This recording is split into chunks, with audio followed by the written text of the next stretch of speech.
All right. Hi, everyone. Welcome to another webinar. And today we are going to cover how you can select your GPU instance for your AI interface. So as you may aware, all these different cloud providers these days provide instances or VMs that are powered by GPUs.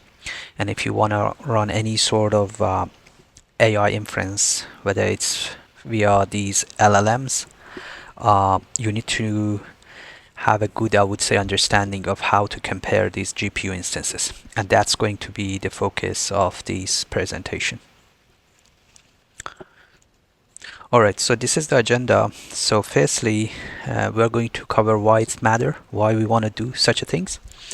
And then we will cover the 4-pillar assessment framework that we are going to cover that can help you to just assess different GPU-based instances. Also, we will cover the implementation approach, how you need to approach this comparison. And then we'll also use some example to help you better understand how to run this comparison. All right, so let's start with the context. Let's talk about why this really matters. So there are a number of different reasons that you need to know how to compare and also assess different types of GPU instances for your AI workload. So first is cost efficiency. So the difference between paying $10 an hour versus $100 an hour may not seem huge at a glance, but over time it can have a massive impact on your budget, and this price gap can determine whether your project stays sustainable or become too expensive to maintain. Also, there is a response time. User today expect instant result. If your app respond in under a second, you're likely keeping your user happy and engaged.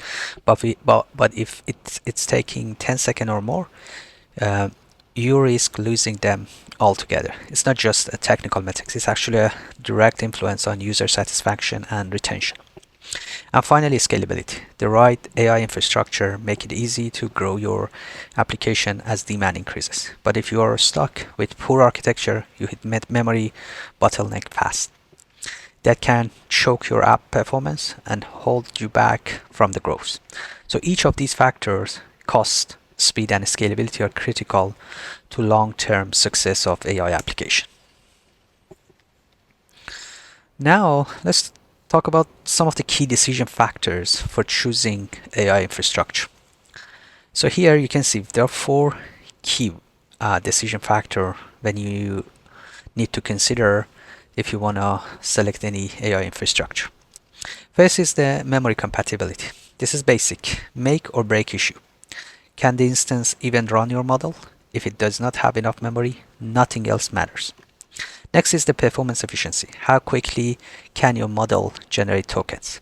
This directly impacts your throughput and how fast your user get responses, which is especially important in real-time application. Then there is the cost effectiveness. Instead of just looking at the hourly rate, you want to ask, what's the cost per token generated? That's what truly actually defines the economics of your deployment over time.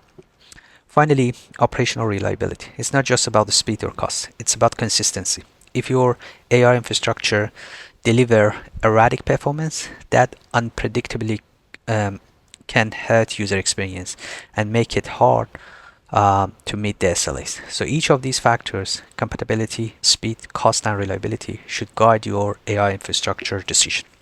One thing that I need to mention, the purpose of these presentation is just all about the LLM. So whatever that we are going to cover is going to be just related to running LLM on the top of these GPU based instances. Alright, now let's talk about the method, the framework. So in order to make informed GPU instance choices, we use a framework built on 4 key pillars. Each one addresses a critical aspect of decision making and help ensure you're choosing the right instance for your need. The first one is memory feasibility analysis. This is all about checking whether your model can actually run on the instance. It answers the fundamental question, will it fit? Second pillar is performance prediction. Here we focus on estimating how fast your model will run, looking at both throughput and latency. This helps you understand what kind of user experience to expect. The third pillar is cost optimization. It's not just about looking at raw pricing. It's about calculating the total cost of ownership, considering the different pricing model. The key question here is, what will it cost? And lastly, reliability assessment. This evaluates how consistent and stable the instance performance is over time. It answers how reliable will it be. Now, let's start with the first pillar, memory feasibility analysis. So unlike traditional computing workloads that are usually limited by compute power, LLM inference is largely memory bound. There are a few key reasons for this. First, model parameters need to be fully loaded into GPU memory just to start inference. If they don't fit, the model simply won't run. Second, we have the KV cache, which stores key and value vectors, expand with longer context window and larger batch sizes. So your workload grows, so does the memory usage as well. So KV is just all those parameters, the key and value of that can be used for the inference. Third, you have the activation tensors, which are temporary results produced during each forward pass. These also consume a significant chunk of memory. And finally, there is framework overhead. Libraries like PyTorch and TensorFlow use extra memory for managing operation, which adds to the total footprint. So when assessing a GPU instance, memory feasibility is not just important, it's actually the first thing you have to check. If the model does not fit, everything else is irrelevant. So these are like the 4 key components for the memory usage of the LLM. So if you're not familiar with some of these, make sure to just check some of these guides around how neural network and specifically transformer architecture is operating, so it can help you better understand these 4 key components of the memory usage. So now let's talk about the formula. So to assess the memory feasibility, we start by calculating how much memory the model parameter will need. The formula is simple but powerful. It multiplies the number of parameters by the number of bytes per parameter, depending on the precision used, and then convert it to gigabyte. So we make a few key assumptions here. First, the model is stored continuously in memory without fragmentation. Second, we assume there is no model sharding, meaning all parameters are loading onto a single GPU at once. Now, why this matters? Because different types take up different amount of space. For example, FP32 or floating point 32 use 4 bytes per parameters. FP16 use 2 bytes and integer 8 just use 1 byte. So if let's say just have llama 70 billion in FP16 as an example, so we multiply 70 by 2 bytes and then divide it by 1024 to convert it to gigabyte. So this give us a practical estimate of how much GPU memory we'll need just for the model itself before even considering caches or activation. So for this case is 130.15 gigabyte. Now let's talk about the caching part. So which is one of the biggest memory consumer during inference. The cache is essential for attention mechanism in transformer model, storing keys and values from previous token so the model can reference them efficiently. The formula we use is just estimate that factors parameters like batch size, context length, hidden size, and number of layers. We also multiply by 2 to account for both key and value. Each needs its own storage. Now the estimate assume a standard transformer architecture with no special comparison or KV cache optimization. We also assume full context window usage, meaning the cache is filled to its maximum size. In terms of architectures, here what's drive the memory. Each transformer layer maintains its own cache. The hidden size reflects the embedding dimension of the model. Context length is how many tokens each sequence can hold. And batch size is how many sequences you are running at once. So the formula here helps you anticipate how memory usage grows with workload and model complexity, crucial for selecting an instance that won't crash under load. Now let's talk about the activation memory overhead. So after accounting for model parameters and KV cache, there is additional memory overhead to plan. First, we have activation memory. These are the intermediate results produced during computation. While the extra size depends on the model and also the batch size, there is always a minimum baseline for larger model. We apply usually 50% safety margin. Why? Because real-world systems are not perfect. This margin can help account for things like memory fragmentation, unexpected peak in usage, and other edge cases. Lastly, we cannot forget the system-level overhead. The operation system, GPU drivers, and frameworks like PyTorch, TensorFlow all reserve memory for their own uses. This isn't optional. It's actually built how these environments operate. So this overhead is not just a nice to have, it's actually essential. And without it, your model might fail to load or crash during high load scenario. So once you estimate the total memory usage, the next step is assessing how safely it fits within the available GPU memory. That's where you use utilization threshold. So if your usage is under 70%, there's like a high confidence and you've got plenty of headroom to observe workload spark. At around 85%, you are actually in the medium confidence. So it's still a reasonable choice, especially for controlled workload, but there is less room for unexpected variation. Sorry, I didn't bring up this. Yeah. And then for 90%, that's low confidence. There is very little safety margin here, and it only takes a slight increase in batch sizes or context alone to trigger out of memory. And finally, hitting 100% is a red flag. At this point, you are almost guaranteed to fail under any variable condition. So here it's important to break inference down into two distinct phases. We have prefill and generation. First, the prefill phases. So whenever you are dealing with the LLMs, these two phases actually happen. In prefill phase, it's where the model processes the input prompt all at once. Because this operation is parallel, it uses GPU very efficiently. The bottleneck here is not computation, it's actually the memory bandwidth. This phase benefits from batching and can handle large context quickly. Then comes to the generation phase. This is where the model starts producing output, one token at a time.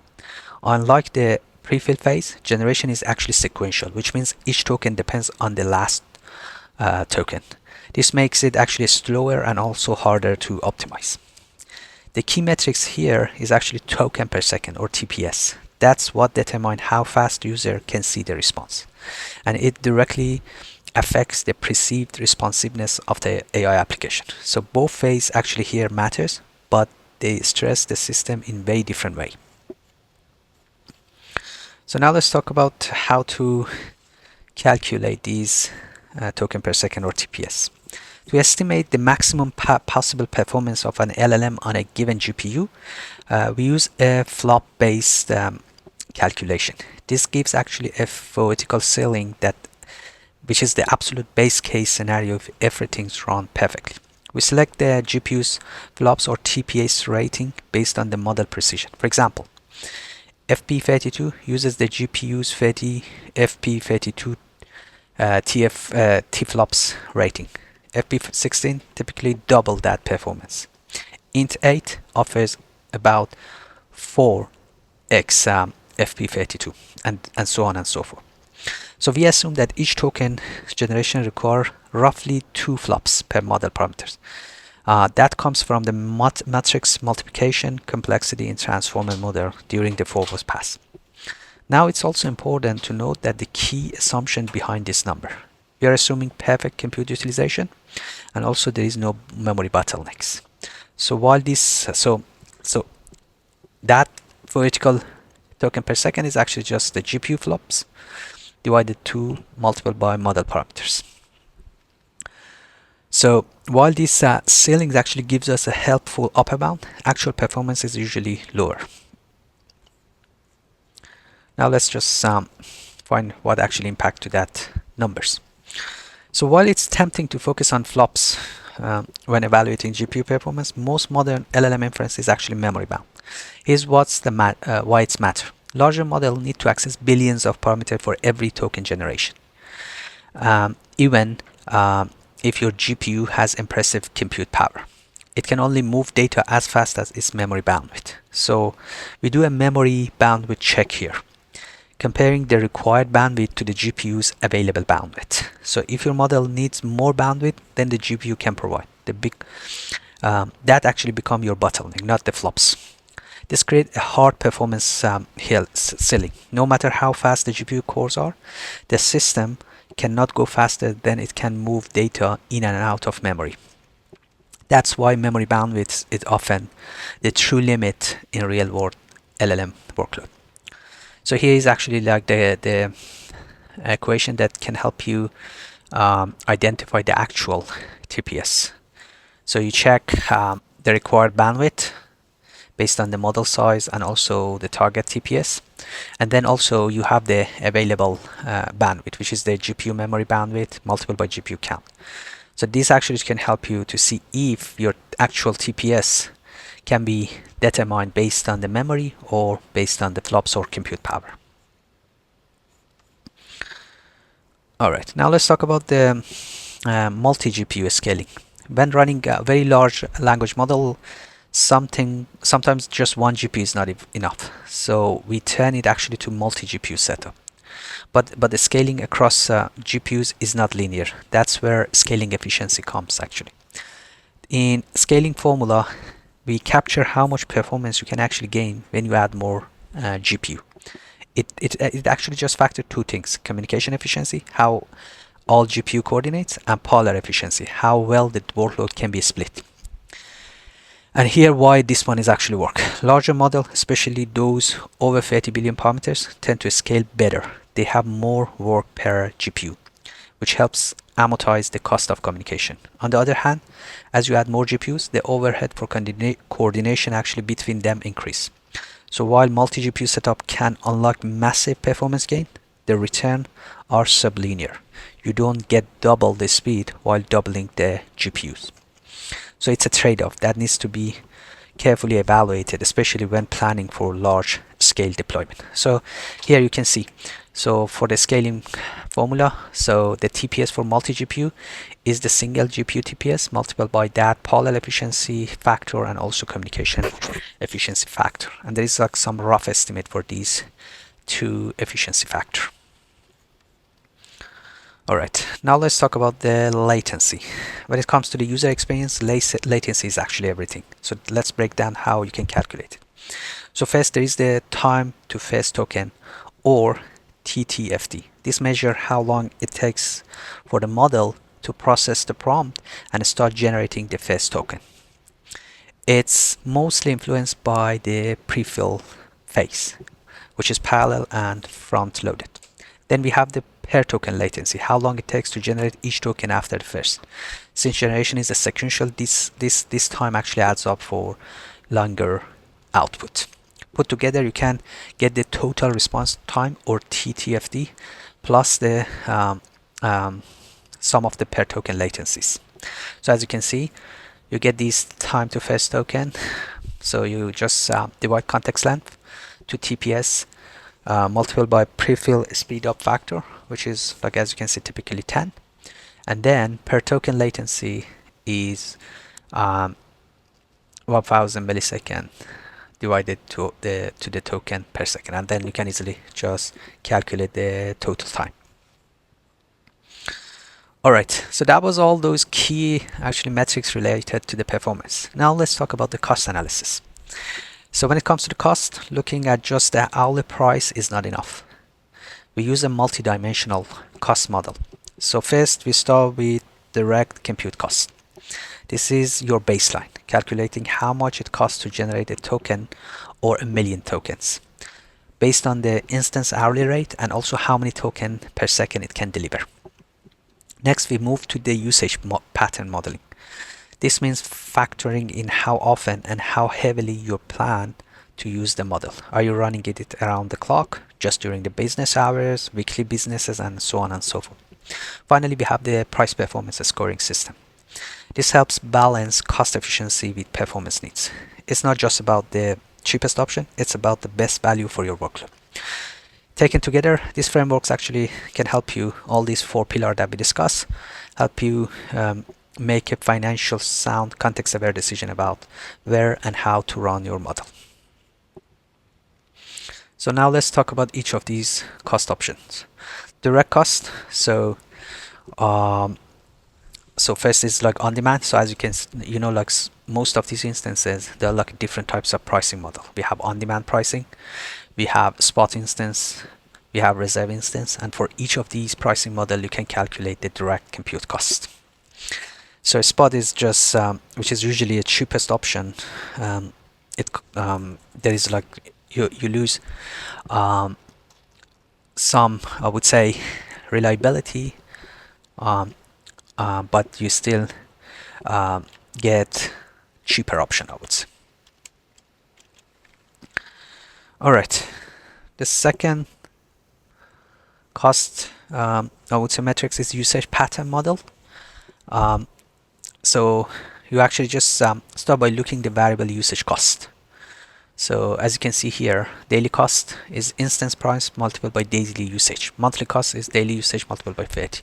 So as you can see, and then for those peak and off peak, you can decide what sort of instance to use. Like, so if, let's say, if you have the flexibility to use a spot instance during off peak, it can help you just better improve the total, I would say, cost of your solution.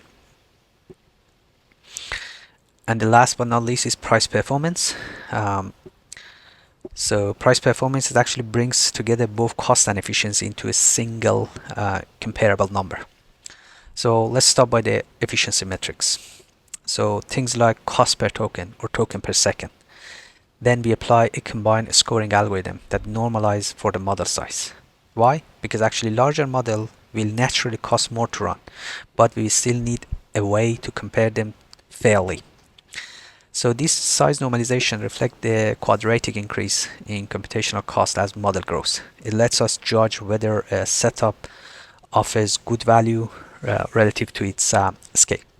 So here how you can interpret these scores. So as you can see, so for the efficiency metrics, so TPS divided to the instant price per hours, and you can easily just get that efficiency metrics, and also you can combine the efficiency score and then performance score with these numbers, and then this score can help you better compare different instances for different models. So 80 to 100, excellent, I would say, value for the instance.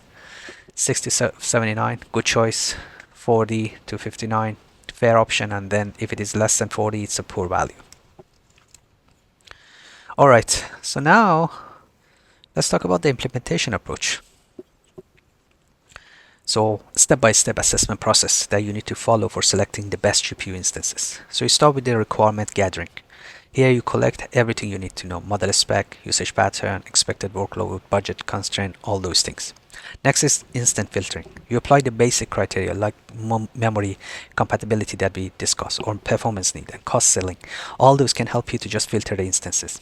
Then it comes to the detail analysis. This is where you dig deeper, modeling performance, estimating cost, and evaluating reliability and risk for each of the top candidates. And then finally, it's the selection phase. You calculate the scores, perform a sensitive analysis to test the assumption, and choose the instance that best fits your priorities, whether it's cost, speed, scalability, and stability.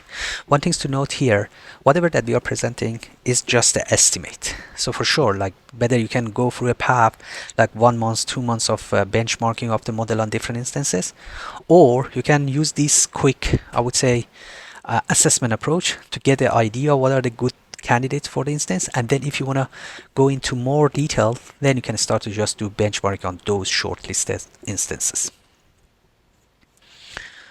So let's talk about each of these steps. So requirement gathering, so 3 key areas: model specification, what is the size, what is the precision requirement, the architecture type. Then the usage pattern, what is the expected traffic, what is the context length, what is the batch size, latency tolerance, all those key ones.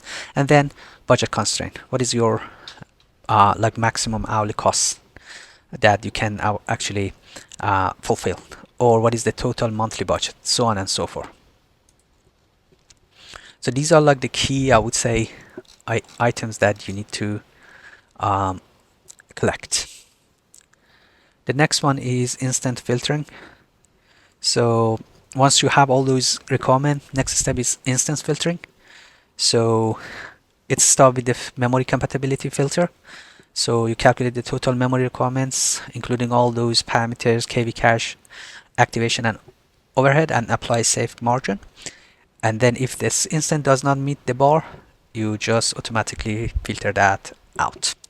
Next is the performance requirement filter. Based on your user pattern, determine the minimum token per second that you need and filter any instance that cannot meet that throughput and latency requirement.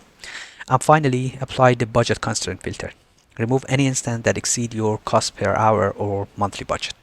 So this actually layered filtering process gives you a short list of viable candidates, setting the stage for deeper analysis. So once you narrow down the list, it's time for the detailed analysis. Start with the performance modeling. Go beyond theoretical aspect by factoring in actual memory bandwidth limits and the impact of sequential token per second. If you are using multi-GPU setup, model scale link efficiency to get it more realistic. Do cost optimization if you can, and then also check to see what is the total cost of ownership for the whole solution. Finally, perform a risk assessment. Evaluate memory utilization, safety margin, performance consistency, and so on to make sure you actually tolerate the risk that the model, all the instance can brings to your workload. And then when you've done all those things, that's where you actually do the final selection. You start by the calculating the price performance score. So all those numbers that we discuss, and then also don't forget the future growth as well, and rank the option based on some qualitative factor as well, when the relationship, support quality, and so on and so forth. Next, perform sensitivity analysis. So you can just, like, let's say if you have a usage spike or change in token demand, these are like the things that you need to consider to see how your final setup is going to look like. And then also factor integration and team familiarity. An option that fits easily into your existing infrastructure and is well understood by your team might be more valuable than a slightly cheaper or faster option. All right, that was all about the process. Now let's quickly go through two examples to help you better understand the process. So here we have Llama 70 billion production deployment. So we have like a performance target of 15 plus token per second. The budget is $50 in an hour, and then we are planning for 20 hours of usage per day. So as you can see, there are like three options: AWS P4D 24x large, AWS P3 16x large, and then GCP one. So as you can see, the model, the amount of memory utilization for each of these options that can help you just filter just number one and then number second, that can have like a better, I would say, memory utilization. And then based on these analysis, you can see like P4D 24x large for AWS is the best fit for production, including the score. As you can see, better score, also kind of like better token per second, and so on and so forth. So here we just provide some more rationale why actually those one is good. Like the P4D one provides the best balance of performance, memory, safety, and cost, and memory utilization well below than 70%. Performance exceed the minimum requirement, and then that can gives you an idea why we use that. Second case study is Llama 13 billion development environment, and as you can see, some of the kind of like requirements, and here is also a G5 would be like a good option based on all those price, performance, cost, and all those key scores that we discussed. All right, so that was it for this. Now let's go through any question that you may have. But to just take away, as I said, this is like an estimated approach that can help you quickly identify what instance to use, and then for those shortlisted instances based on all these 4 dimensions that we discussed, you can just dive deep and then get more details to identify which one actually can better address your need. Awesome. Thanks everyone.